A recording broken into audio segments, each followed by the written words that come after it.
संसद भवन का बहिष्कार किया गया है।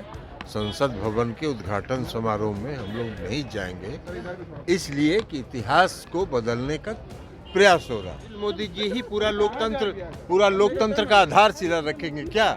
पूरा सुशील मोदी जी लोकतंत्र का आधारशिला नहीं रखेंगे। नमस्कार, आप देख रहे हैं न्यूज फॉर नेशन। मैं आपके साथ तबजीत सिंह। नए संसद भवन को लेकर जिस तरह से देश की राजनीतिक गरमाई हुई है, जहां विपक्ष एक तरफ गोलबंद होकर कह रही है कि नए संसद भवन का जो उद्घाटन हो रहा है उससे राष्ट्रपति के द्वारा करवाया जाए, नहीं तो हम लोग बहिष्कार करेंगे। इसी को लेकर जदयू के राष्ट्रीय अध्यक्ष ललन सिंह से जब पूछा गया तो उनका साफ तौर पर कहना है कि जो संसद भवन का उद्घाटन है वो राष्ट्रपति से ही करवाना चाहिए था। पहले क्या कुछ कह रहे हैं जदयू के राष्ट्रीय अध्यक्ष ललन सिंह, पहले सुनिए उनकी बातों। बहिष्कार किया गया है विपक्ष के द्वारा, क्या कहेंगे? संसद भवन का बहिष्कार किया गया है।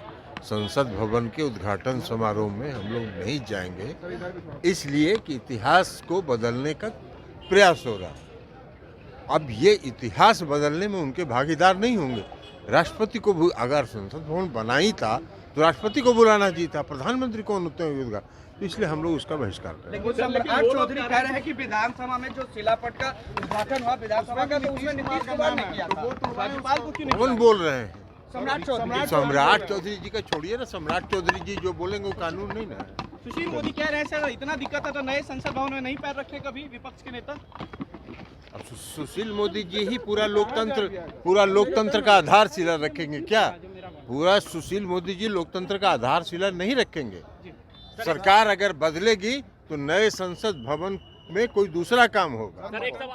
तो आपने सुना जदयू के राष्ट्रीय अध्यक्ष ललन सिंह साफ तौर पर कह रहे हैं कि जो नए संसद भवन का उद्घाटन हो वो राष्ट्रपति के द्वारा किया जाए। और वहीं बात करें तो उन्होंने ये भी साफ तौर पर कह दिया है कि अगर सरकार बदलेगा तो नए संसद भवन में कुछ और कार्य होगा। जिस तरह से बात करें तो ललन सिंह ने यह बड़ा बयान दे दिया है कि अगर नरेंद्र मोदी की सरकार हटती है तो जो नए संसद भवन बनाए गए हैं उसमें कुछ अलग कार्य होगा। यानी कि साफ तौर पर जो सरकार बदलती है तो जो पुराने संसद भवन है उसे में ही कार्रवाई चलेगा और जो नए संसद भवन में होंगे वो अलग कार्य किया जाएगा। यानी कि साफ तौर पर ललन सिंह के द्वारा ये बड़ा बयान दिया गया। और जिस तरह से बात करें तो नए संसद भवन को लेकर जो राजनीतिक है वो गरमाई हुई है। 28 मई को जो उसका उद्घाटन होना है उससे पहले जो तमाम विपक्ष हैं एक साथ गोलबंद होकर एक सुर में कह रहे हैं कि जो नए संसद भवन का उद्घाटन हो वो राष्ट्रपति के द्वारा किया जाए। और जिस तरह से बात करें तो जो नए संसद भवन को लेकर जिस तरह से बात करें 28 मई को इसका उद्घाटन होना है। और साफ तौर पर ललन सिंह से यह भी पूछा गया कि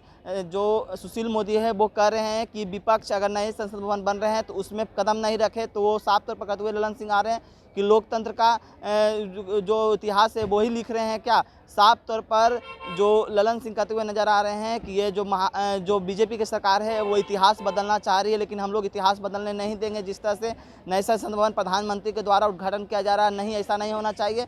उन्होंने कहा है कि इसका उद्घाटन राष्ट्रपति से ही करवाना चाहिए। जिस तरह से जो तमाम विपक्ष हैं वो एक साथ गोलबंद होकर एक सुर में कहते हुए नजर आ रहे हैं कि इसका जो संसद भवन का उद्घाटन ललन सिंह के द्वारा ही कराया जाए। इस तमाम खबरों पर न्यूज़ फॉर नेशन के साथ नमस्कार।